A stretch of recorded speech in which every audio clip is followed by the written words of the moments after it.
In the chorus of hostile media in Israel, there's only one to blame for the current situation, and they ask us to remember his sole responsibility, in their opinion, for the terrible situation we have found ourselves in. They want us to forget everything else, so that not even a tiny bit of responsibility for the situation falls on them and their arrogant camp, for example. They want us to forget the main culprit in the massacre, Hamas, so they can blame Netanyahu. They want us to forget who shouted loudly, "Don't give them guns," and were even arrested for it. They want us to forget who was banned for calling them Nazis. They want us to forget who destroyed Oslo, and who brought them, trained and armed from Tunis, after they destroyed Jordan and later Lebanon, in order to destroy us a little too. They want us to forget who carried out the disengagement, and how it was then discussed that the depth of the withdrawal would be as deep as the criminal investigation of Eric Sharon. They want us to forget who said that there would be no rockets from Gaza, including Rabin. They want us to forget who treated everyone who warned about the situation in Gaza, including Netanyahu, all of us, as extremists, messiahs, degenerates, bibists. They want us to forget how people were led to police and Shin Bet investigations because they dared to criticize the Oslo Accords, including minors. They want us to forget how Arafat came to receive the Nobel Peace Prize for the terror he brought here, with a uniform and a gun no less. They want us to forget the horrible indoctrination, Soviet style, in kindergartens and schools, by those who forced us from the age of 0 in kindergarten to see the barbarians on our side, partners for peace. They want us to forget how they corrupted the army and deleted words like enemy or victory from its lexicon. The army today is not sure who its enemies are and what its goals are because of them. They want us to forget how they called us the opponents of peace and the cowards of peace, because we warned. They want us to forget the expulsion of the Jews from Gush Katif and northern Samaria, which, by the way, was then the settlement ring that separated the kibbutzim from the Gaza Strip, and whose evacuation turned the kibbutzim into the first ring. And for the main terrorist goal of the Nazis from Gaza, they are interested in forgetting the terrible Oslo agreements and those who imposed them and their cruel results. About the society in Israel, they want us to forget who told us, for years, that Hamas is deterred and that it is not interested in war. All the senior army commanders and the heads of the IDF intelligence division, who today believe that they are not to blame but only Netanyahu. And let us not forget who supported elections in Gaza and who brought Jimmy Carter to supervise these elections.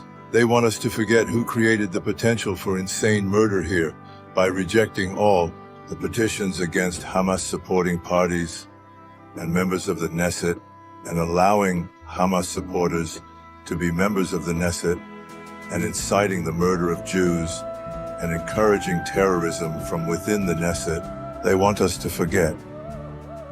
How did the Supreme Court, with a complete lack of knowledge about military matters, intervene in distinct professional military issues, which in any life-threatening country are outside the scope of its authority? They want us to forget the attorney's office that brought people like Ben Gabir to justice for handing out notices on the street as a supporter of a terrorist organization. And on the other hand, she approved for supporters of terrorism and martyrs like Ahmed Tibi to be in the Knesset, and even for the Muslim Brotherhood. We, on the other hand, must remember and not forget, not to forget anything, so that the children of all of us will have a future here, including General Amos Yadlin, who jumps out of the studio to explain why everyone except him was wrong. We must remember, because he also thought that Hamas was not interested in war. According to American sources, he even believed Hamas can take power, no less, and he watched quietly. And let's not forget who warned and was accused of it as a terrorist, and was even outlawed for his warnings. Despite the warnings, and we will remember the cameras that took pictures And we will remember how, despite the reports that flowed in at night, no one informed Netanyahu anything. And we will remember how the Air Force did not jump in on time.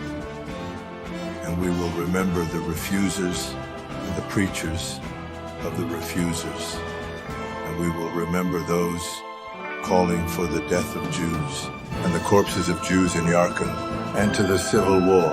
And we will remember the graduates of the Wexner Foundation and INSEES. And we will remember those who have the concepts and imaginations who said that Hamas is interested in peace and not escalation and put us all to sleep. And we will remember the media that incites every day only one thing: with or without war, with or without disaster, with or without Hamas. Only the overthrow of Bibi and the government.